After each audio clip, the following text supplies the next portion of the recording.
entrando ya de lleno a este segmento de justicia, vamos a recibir a nuestro invitado del día de hoy, el licenciado Eduard Veras. ¿Qué tal? ¿Cómo le va? ¿Cómo está usted? Muy bien, gracias por recibirnos aquí en este programa, que ya lo hemos hecho parte de nuestra costumbre de cada miércoles, principalmente porque está el tema de justicia y los demás días, pues también le damos seguimiento cada vez que podemos. Más le vale, Gracias, más le doctor. vale.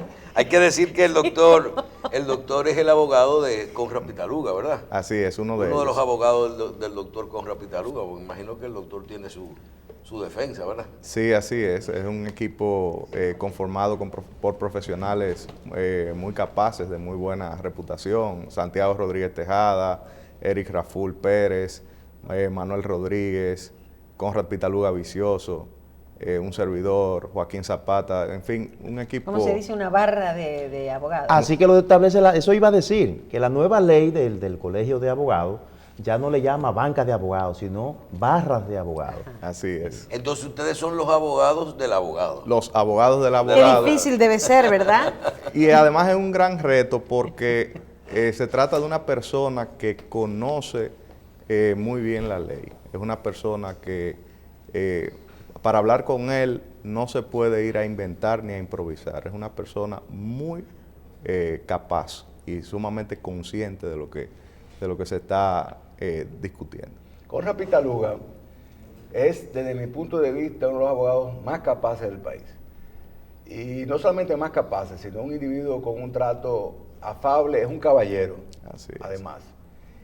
Para nosotros fue una gran sorpresa que él fuera encartado en algún tipo de proceso de esta naturaleza. Ni en la peor de las pesadillas me hubiera yo imaginado que un individuo de la calidad de Conrad Pitaluga fuera a ser imputado o encartado en un proceso de tipo penal. Licenciado, ¿en qué situación, estatus se encuentra el proceso Odebrecht en relación a su cliente, el licenciado Conrad Pitaluga? Bien, antes que nada, yo quisiera hablar de lo que sucedió el lunes de la semana pasada, cuando denunciamos ante la opinión pública una situación sumamente grave y anómala que se estaba suscitando con relación a la defensa de Pitaluga. ¿En qué consistió? Bueno, consistió en que el Ministerio Público engañó al juez de la instrucción apoderado constituido en la Suprema Corte de Justicia, juez de la instrucción especial, magistrado Ortega Polanco, cuando le pidió autorización para intervenir unos números de teléfono diciendo que eran del imputado Conrad Pitaluga, cuando en realidad uno de esos números pertenecía a uno de sus abogados. Es decir, el Ministerio Público engañó al juez diciéndole que estaba pidiendo la autorización para escuchar las conversaciones de un imputado, cuando en realidad estaba poniendo de contrabando el número de teléfono de uno de los abogados que integran esta barra, con el propósito de enterarse de las estrategias de la defensa de ese imputado. ¿A quién le hizo esa solicitud la Fiscalía, el Ministerio Público? El Ministerio Público, en la Procuraduría General de la República, le dirigió esa solicitud al magistrado Francisco Ortega Polanco en 2 ocasiones y se autorizó una primera vez por 60 días y luego se renovó la autorización por 60 días más, en épocas en que nuestra barra de la defensa estaba preparando su estrategia de defensa en este proceso. Pero una pregunta, ¿y cuándo se autorizó eso? ¿Ya después de presentada la acusación o antes de la acusación? Se autorizó por primera vez en agosto del 2017, cuando ya habían estado detenidos, privados de su libertad, los encartados del caso Odebrecht, y cuando ya todos los abogados que participamos en esa barra habíamos presentado calidades, de manera que el Ministerio Público no podría ignorar que esa persona que se incluyó en ese listado es un abogado de esta barra y que por lo tanto, antes de solicitarlo, sabía de esa situación. Pero como si eso fuera poco, también hay otra situación que se da, y es que desde el primer día esa fue la persona que coordinó la defensa. Esa es la persona cuyo teléfono se autorizó a intervenir, que coordina a todo el equipo de abogados de Conrado Pitaluga. Y eso es algo sumamente grave, porque en otros países donde existe respeto a los derechos de las personas, por ejemplo en España, todo el mundo sabe que al juez Baltasar Garzón en el año 2012 se le destituyó de su puesto de juez y se le inhabilitó para ejercer cargos públicos por 11 años, a consecuencia de que en el caso Gürtel autorizó la escucha de los teléfonos de los abogados de los imputados. Doctor, pero nosotros somos, yo digo que la parte que no es abogada en esto. A favor de los imputados, porque no solo se habla de la intervención de teléfono a esos abogados, sino de otras intervenciones no ligadas al expediente. Y todo eso comenzó con la magistrada Germán, ¿verdad? El tema de las grabaciones. Primero, ¿podría algún tipo de información tomada o el hecho de haber hecho estas solicitudes provocar que el caso se caiga o que se pierdan algunas pruebas que no sean, que no, ustedes puedan lograr que no se acepten a su favor? Y por otro lado, en el caso específico de ustedes, como miembros de la defensa, decíamos abogados del abogado, ¿no podría ser que alguno de los abogados que se le ha mandado a coger el teléfono sea parte de la oficina que se está imputando? Sí, porque acuérdese que a él se le acusa de que su oficina hizo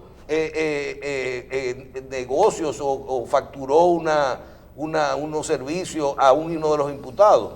Sí, gracias. Me parece una pregunta muy interesante y me permito abordarla por partes. Lo primero es que una cosa es lo que se haya conseguido con una interceptación telefónica irregular, si entra o no al proceso. Y otra cosa distinta es si cuando se suscita esa intervención telefónica atenta en contra de la validez del proceso. Entonces, ¿qué ocurre? En la propia sentencia que destituye a Baltasar Garzón, el Tribunal Supremo Español falló de manera unánime, citando sentencias precedentes del Tribunal Europeo de los Derechos Humanos, de que cuando el Ministerio Público interviene los teléfonos del defensor técnico de un imputado, eso es causa de nulidad radical y absoluta del proceso. El proceso completo. Completo. No la exclusión de la prueba obtenida, sino de todo el proceso. Ahora, si se hubiera obtenido una prueba que no la presentaron, no presentaron el fruto de ninguna intervención telefónica, entonces esa prueba podría ser también excluida. Ahora, como se trata de la intervención de la comunicación privada, secreta, garantizada por la Constitución de la República, entre un imputado y su defensor en materia penal, eso no admite ningún tipo de subsanación. Digo una cosa, licenciado. ¿Es el Ministerio Público dentro de un proceso un actor con un privilegio superior al abogado de la defensa? ¿Son partes iguales en el proceso? ¿O tienen ventajas, como por ejemplo la intervención, para saber lo que el contrario va a decir y con eso defenderse? ¿Me entiendes? Perfecto. En la lucha contra el delito, la ley le da al Ministerio Público una serie de herramientas, pero también le pone límites.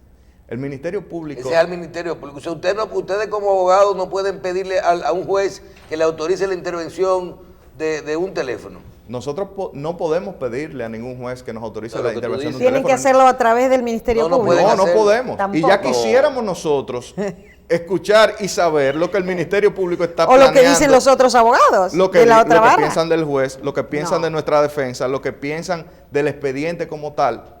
Entonces ya quisiéramos nosotros tener esa ventaja que el Ministerio Público ha tenido en virtud de una interceptación irregular obtenida mediante un engaño al juez. Y decía Michelle, bueno, pero ¿cuál fue el engaño? El engaño es decirle al juez que ese teléfono pertenece a un imputado que está bajo investigación, bajo sospecha, cuando en realidad pertenece a su abogado. Y ya vimos que es un patrón de conducta. ¿Por qué? Porque ha salido a relucir que también en el listado de teléfonos atribuidos a otro imputado, al expresidente del Senado, Andrés Bautista, pues se ha incluido teléfonos de personas que no tienen nada que ver con este caso.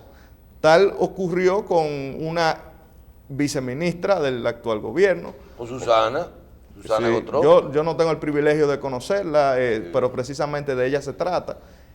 También ocurrió lo mismo con un abogado muy prestigioso, también vicepresidente de finanzas del principal partido de oposición, que no tiene nada que ver y jamás fue investigado en este caso. Pero yo quiero decir una cosa muy importante.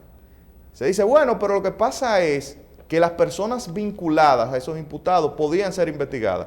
Sí, pero la resolución sobre interceptaciones telefónicas, el reglamento, requiere que se le diga al juez el nombre de cada titular de teléfono y su relación con el caso.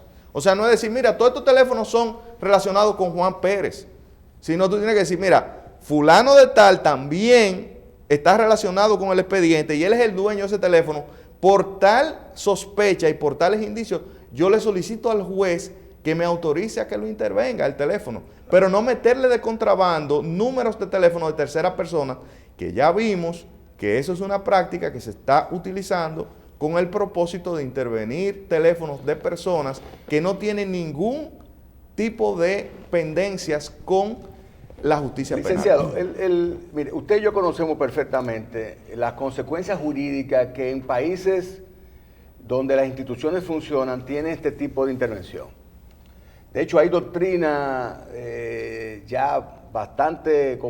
hace bastante tiempo, en el sentido de que la violación del secreto entre cliente y abogado, la escucha al abogado por parte de una contraparte, tiene como efecto jurídico la anulación de los procesos. Ahora bien, ese derecho comparado, esa doctrina y esa jurisprudencia de países con mayor fortaleza institucional es aplicable en República Dominicana. Sin duda, la Constitución Dominicana y el Código Procesal Penal garantizan el secreto de las comunicaciones entre el cliente y abogado. Y precisamente el lunes de la semana pasada, lo que le llevamos al magistrado juez apoderado, Francisco Ortega Polanco, fue la inquietud y la necesidad de determinar con certeza cuando esa intervención autorizada por él se ejecutó, con el propósito de derivar consecuencias jurídicas. Y lo que llamó la atención de esta barra fue precisamente que al magistrado eso no le llamó la atención. Un hecho grave que puede acarrear la nulidad absoluta del proceso y que denota que el Ministerio Público no se está comportando conforme al mandato de la Constitución Dominicana y las leyes que le exigen guardar una conducta, comportarse con mesura, con objetividad y con lealtad, no lo está haciendo, sino que está valiéndose de triquiñuelas para obtener ventajas en perjuicio de las defensas de varios imputados. Licenciado, yo estoy absolutamente de acuerdo con usted. Sin embargo, tengo algunas inquietudes y dudas. Número uno, el artículo 192, que creo que es el que habla de las interceptaciones telefónicas, si mal no recuerdo, Creo que sí. fue modificado por la ley 1015. Esta ley dejó sin efecto posiblemente la resolución a que usted hace alusión de interceptación. El Ministerio Público tiene plena potestad de solicitar las intervenciones, ¿verdad? La ley no le prohíbe que solicite la intervención de teléfono de abogados. Ahora, si hacemos acopio, fíjese, yo estoy de acuerdo con usted, porque no hay igualdad de parte y lamentablemente el Ministerio es el que controla esos organismos de investigación.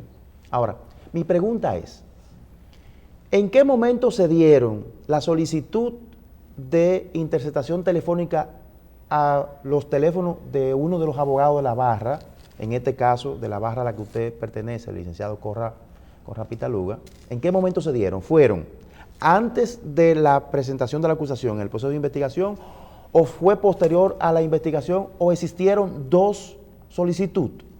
Bien, empiezo por lo primero. Si la resolución no está vigente, la gran pregunta es ¿por qué el magistrado que autoriza la interceptación de las telecomunicaciones lo hace en virtud de esa resolución que usted podría tener la duda si está vigente o no. Y que se trata de una medida anticipada de aplicación del Código Procesal Penal, votada como reglamento en el año 2003 por la Suprema Corte de Justicia y que todo el mundo la reconoce como derecho vigente. Es decir, hay que cumplir con eso. No estoy diciendo que a un abogado que esté sometido a una investigación no se le pueda intervenir el teléfono, siempre y cuando se den los requisitos legales para ello. Pero tiene que estar bajo investigación él como abogado. No se puede intervenir. Vincular a uno de ellos. Vincular a un abogado de una barra, poner su teléfono como si perteneciera al imputado bajo investigación con el propósito de espiar a la barra. Al defensor técnico no se le puede intervenir, Claro que no. porque se viola la igualdad entre las partes. Desde luego. ¿Me entiendes? Hay un desequilibrio Total. que tiene que tener una consecuencia. Ahora, ¿cuál es la consecuencia, licenciado? Entonces, terminando con la respuesta a Leo, si fue antes o después, fue antes de la acusación en 2 ocasiones, antes de presentar la acusación. Una en agosto del 17, después de la medida de coerción, y otra a principios del año 2018, apenas días antes de que se presentara la acusación. Entonces, si el juez rechazó la segunda, ¿por qué recusarlo? Él no rechazó la autorización de intervención. Él lo que miró a otro lado y no le llamó la atención esta situación grave. Entonces nosotros decimos, pero ven acá, todo juez, nosotros le reconocemos que eso es un juez honorable, un juez honesto, un juez digno, pero nos generó dudas legítimas a nuestro modo de ver el hecho de que ante una situación tan grave como la denunciada, el juez ni se inmutara, que el juez dijera que no, que eso no era algo que él tenía que ver en esta etapa del proceso, cuando eso es causa de nulidad radical y absoluta del proceso en cualquier etapa que el proceso se encuentre. El juez de instrucción en esta etapa no es el juez control de la constitucionalidad del proceso. Pero claro, esa es la función. ¿Para qué están los jueces en materia penal si no es para limitar el poder? Velar porque el poder se ejerza con apego a los límites que ha fijado la Constitución. ¿Qué le solicitaron específicamente ustedes al juez Ortega, consecuencia de esta intervención? Nosotros le solicitamos al juez Ortega que le ordenara, nosotros le probamos primero, antes de solicitarle, que ese teléfono pertenece a uno de los abogados que integran esta barra desde el año 2012. Pero no es el hijo del licenciado Sí, Conrad. Así es. Quien dio calidades como abogado y lidera la barra desde que esas personas fueron detenidas. Eso es de público en conocimiento, mayo sí. del 2017. Entonces, ellos lo sabían. Entonces, el tema, lo primero que hicimos fue, mire, magistrado, este teléfono pertenece a este abogado del año 2012, abogado que no ha sido imputado, que no ha sido investigado, no se le ha dicho que él ha sido sospechoso, y por lo tanto, queremos saber, ya que descubrimos en esta resolución que se incluyó su número de teléfono, autorizando que se interviniera, queremos saber si se ejecutó o no, y cuándo se hizo, y durante qué tiempo. Entonces, el juez decide mirar a otro lado y eso genera dudas legítimas. ¿Pero él miró hacia otro lado literalmente o se pronunció? Se pronunció negando la solicitud de ordenarle a Claro, Codetel, que es la operadora de ese teléfono, que certificara que el teléfono ciertamente se había intervenido en virtud de esa orden del juez, lo que trae como consecuencia la nulidad radical y absoluta del proceso, repito. Ok, consecuencia de todo el proceso. En relación a ese imputado no hay duda, no hay duda. Y este es otro más, porque yo creo que ese proceso es una cantera de irregularidades. O sea, si nosotros nos dedicáramos si nosotros tuviéramos desde el primer día todo lo que ha ocurrido con el proceso y que ahora es que estamos accediendo a la totalidad de la información porque a nosotros nos fue negada la información. O sea, esas resoluciones nosotros las descubrimos ahora porque la pedimos al juez y no nos la dieron. Nosotros la descubrimos porque a la defensa de Chu Vázquez se le dan todas esas decisiones y entonces ahí le pedimos a esa defensa que nos permitiera ver la de las intervenciones telefónicas y ahí descubrimos eso. O sea, un hallazgo fortuito. Claro, totalmente fortuito, pero qué afortunado para la sociedad dominicana darse cuenta de esta práctica malsana, antidemocrática que atenta en contra de los derechos, no solo de esta defensa, sino también de toda la ciudadanía. Licenciado, ¿no será que la práctica permanente en todos los procesos es precisamente esa y que la única diferencia en este caso es la calidad de los abogados de la defensa que sí están argumentando en contra de esa mala práctica? Bueno, yo no quisiera atribuirme méritos y humildemente yo creo que nosotros lo que en este caso es el único que lo hemos detectado. Ahora, yo creo que la ciudadanía está consciente de que parece que esto no es una práctica fortuita ni aislada, sino de que esto es algo que, como dicen en la pelota, esto pica y se extiende, esto va mucho más allá. O sea que es una costumbre ya arraigada dentro de lo que es. Yo estoy convencido que es así. Ok.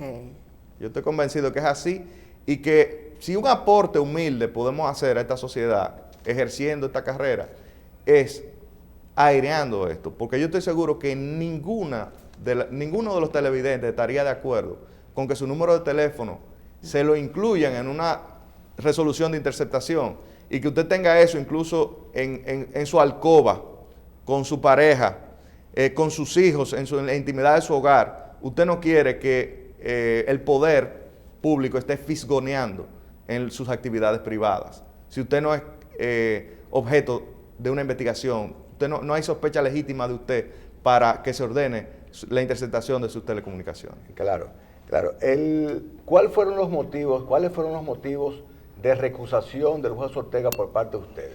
¿Cuáles son los alegatos que implican de alguna manera que él está siendo parcial o que está actuando de forma subjetiva en este proceso?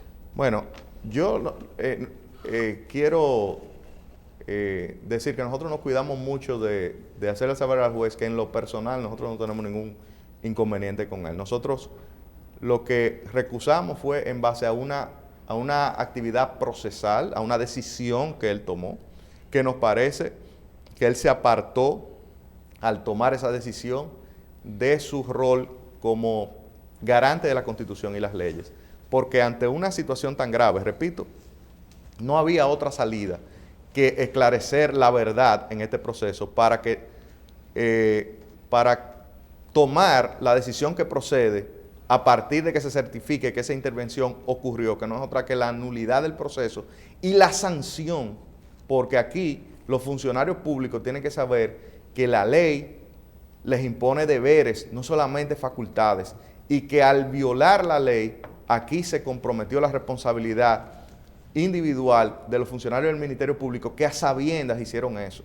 Yo creo que cada quien, el afectado, deberá tomar su decisión. Conrad Pitaluga no ha tomado una decisión al respecto todavía, me refiero a Conrad Pitaluga vicioso, no ha tomado una decisión al respecto, pero aquí se ha afectado intereses de ciudadanos que no tienen nada que ver con este proceso, que se le ha intervenido su teléfono y que tienen la Usted está hablando de la posibilidad de que el licenciado Conrad Pitaluga vicioso, el hijo de Conrad Pitaluga, que es además el coordinador de la barra de su propia defensa, él es el abogado de su padre, sí, que él puede ejercer una acción en contra del Ministerio Público o del funcionario de la Procuraduría que hizo la solicitud de intervención de su teléfono. Yo no estoy diciendo que él lo va a hacer, yo estoy diciendo que lo puede hacer.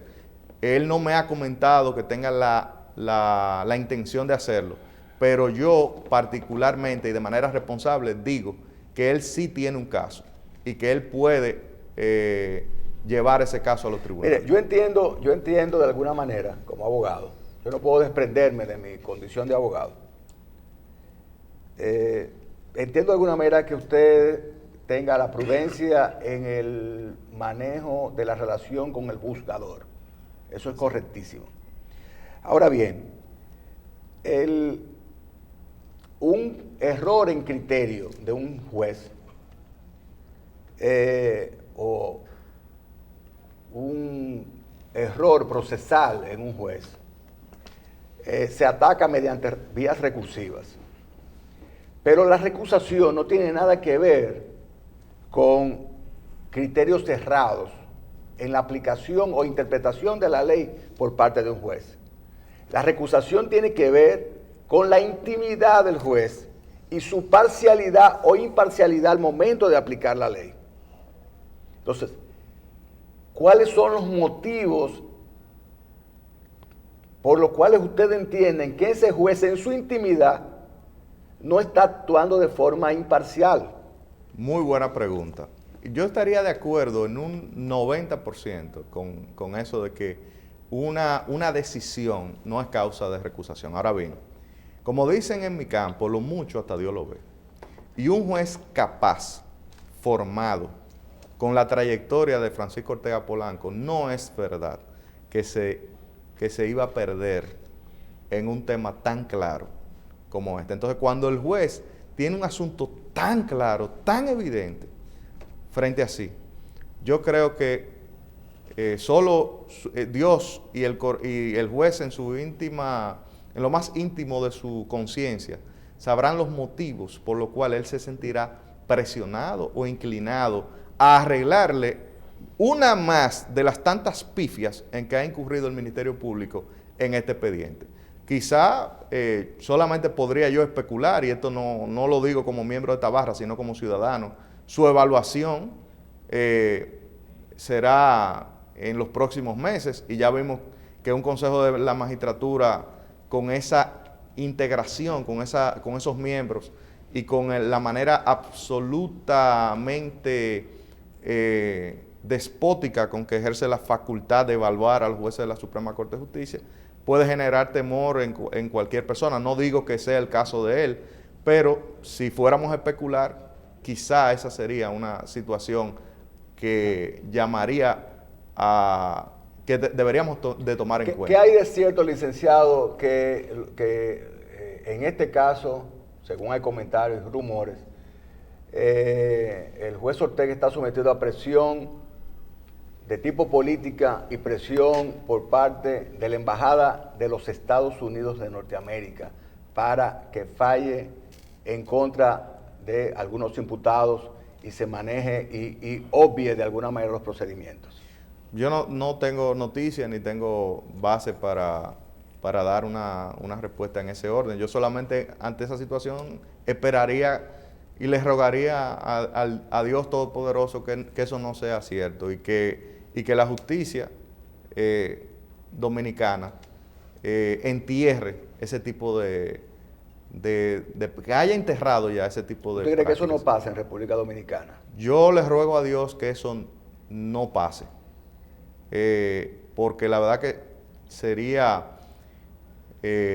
muy penoso que después que nos ufanamos tanto de decir que somos un país independiente, que no seamos más que una caja de resonancia de los intereses del gran Yo le poder. digo, a propósito de un juez que denunció algo en relación a Miriam Germán, que dijo como que alguien lo había visitado de alto rango del Poder Judicial diciéndole que la Embajada Norteamericana tenía interés particular en tal o cual caso y que él entiende que le quitaron el visado por ese.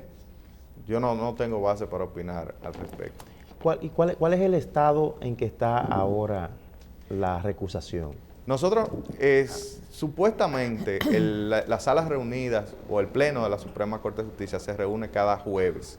Eso es lo que se dice. Entonces, nos enteramos oficiosamente de que no fue posible esa reunión el jueves pasado. Entonces, se dice que esta semana sí se reunirá y decidirá al respecto. Ahora, se da una situación interesante y es que la inmediación y la concentración se rompen cuando el proceso se suspende por más de 10 días. Esos 10 días se cumplen mañana. De manera, hoy se cumplen 10 días, de manera tal que en puridad de derecho... ¿Días calendarios son? Sí, son días calendarios. En puridad de derecho este proceso, para que sea válido, habría que empezarlo de cero, empezando a leer la acusación otra vez, lamentablemente. Esa es la situación procesal a mi juicio. Habrá otros abogados que digan que no. Realmente sería muy pesado que eso ocurra, porque hay semanas y meses de trabajo invertidos en ese proceso. Pero esa es la situación procesal. Entonces, doctor, ahora finalmente, ¿dónde vamos el caso?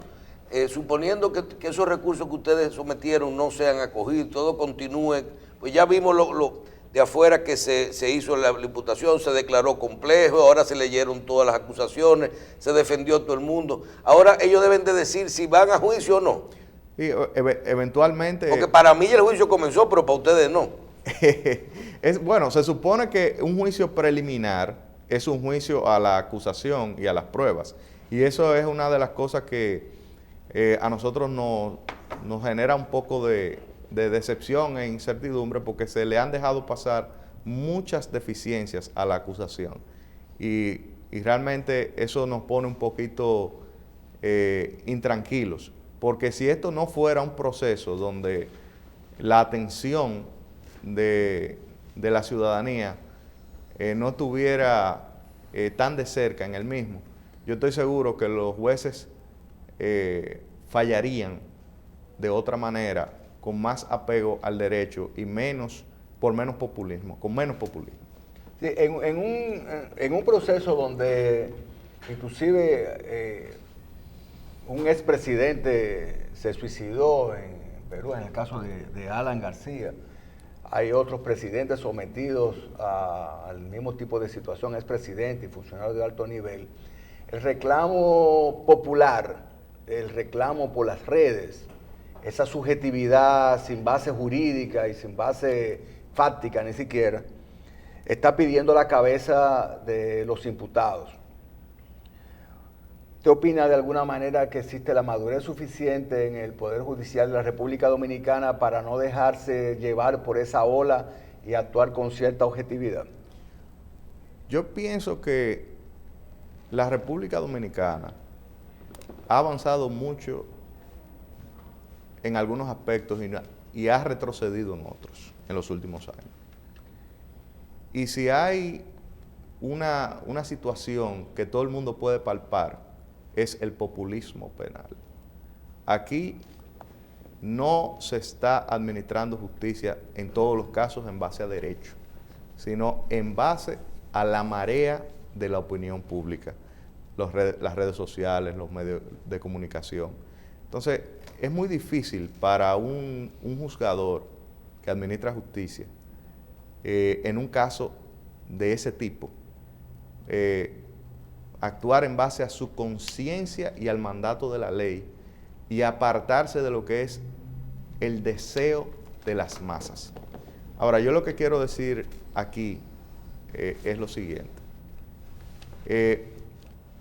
Si nosotros queremos tener un Estado de derecho, de verdad, y no una caricatura de Estado, ese tipo de presiones hay que conciliarla con el derecho de la gente a expresarse, pero hay que dejar que los jueces decidan en derecho y conforme a su conciencia y no pedir cabezas. Hay que pedir que el debido proceso se cumpla, pero en base a pruebas, porque ya nosotros en mi comparecencia anterior en este programa, nosotros vimos el manejo pobrísimo de la prueba, o sea, pruebas mutiladas, tachadas. ¿Esa relación premiada fue excluida definitivamente o no, eso no está fallado? Eso está reservado. Eso está reservado. En vez de fallar eso de inmediato, eso se reservó. Y entonces esas son situaciones que evidentemente generan intranquilidad. Porque ante una cosa tan clara, eso en ningún otro tribunal de justicia hay que aplazarlo para decidir. Yo quiero hacer una pregunta bastante poco común, sobre todo hecha al abogado de una parte, de un encartado. ¿Usted entiende objetivamente que el licenciado Conrad Pitaluga es inocente de los hechos que le están imputando? Sin duda alguna. Objetivamente. Objetivamente, mi cliente es inocente. Es un hombre serio, honesto. No hay base alguna para cuestionarle en este proceso. Y entonces los fondos que él recibió por parte de Odebrecht o algo por el estilo, ¿fueron canalizados para sobornar a alguien o fueron canalizados para sobornar a alguien o fueron para qué? Sería el soborno más extraño porque el dinero sigue en manos y bajo el control de mi cliente, no de ninguna otra Y a persona. cambio Y el de qué dinero fue. es que estaba en la cuenta antes de las obras de Odebrecht. Ese es el problema que... No fue eso lo que usted dijo el programa pasado. El dinero está ahí en el mismo lugar donde se lo pagaron desde el día 1. Contrario a lo que hizo todo el que recibió un soborno, que lo sacó y lo llevó a otro lado para esconderlo. Conrad Pitaluga recibió sus honorarios profesionales en una cuenta y siguen ahí al día de hoy. Y no se pueden sacar porque el banco está en liquidación. Yo digo que eso fue la divina providencia para que él tenga más facilidad para probar lo absurdo de esta Pero no acusación. estaba en el Banco Peravia. No, están en un banco Entonces, en el extranjero. entonces, definitivamente, si el dinero lo tiene el licenciado Conrad Pitaluga en su control, depositado en un banco, él no se lo canalizó a nadie a cambio de algo. Claro que no. Claro que no. Mi cliente. Pero eso no es lo que le explicó en el programa pasado, no que es dice, testaferro si de fue un nadie. dinero que yo cobré para darse a nombre de... hice una factura de un servicio carísimo para dárselo a una gente más para adelante. Porque el dinero yo no lo saqué, no entró a mi cuenta y volvió y salió. Y todavía está ahí, se queda ahí porque es mío. Claro. Porque- Los únicos débitos que se han hecho a esa cuenta es para gastos personales de Conrad Pitaluga. Sí, pero Y de que no procesos llegan a personales. $100,000, $50,000, una cosa así. Así es. Me compró un carro, Conrad. Compró un carro con parte de ese dinero. Lo normal que hace una persona Con su dinero. trabajo. Con su ¿Tiene trabajo, dinero claro. en el banco? Claro.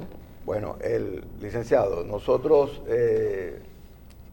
realmente nos sentimos muy satisfechos con su explicación. Nos sentimos apenados por el hecho de que un colega, sobre todo distinguido y honorable como Conrad Pitaluga, esté sometido a este proceso que, aún en su condición de inocente, según lo que usted ha expresado, resulta peyorativo, resulta afrentoso, aún tenerse que defender de una acusación infundada. Ya lo decía Carneluti, las miserias del proceso penal. Eso es un escarnio el proceso. Eso no quiere decir que este programa y nosotros en términos personales no estemos de acuerdo en que se lleven procesos cuando ciertamente existan pruebas de corrupción, Claro. que sobre todo corrupción estatal, que va en detrimento de todos los dominicanos.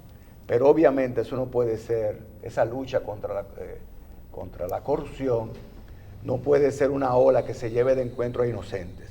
Así es. Y sobre todo el debido proceso, porque todos podemos ser investigados y en algún momento todos podemos ser cuestionados y llevados ante la justicia. Ahora, la única garantía que todos tenemos y a la que ninguno debemos renunciar es el debido proceso.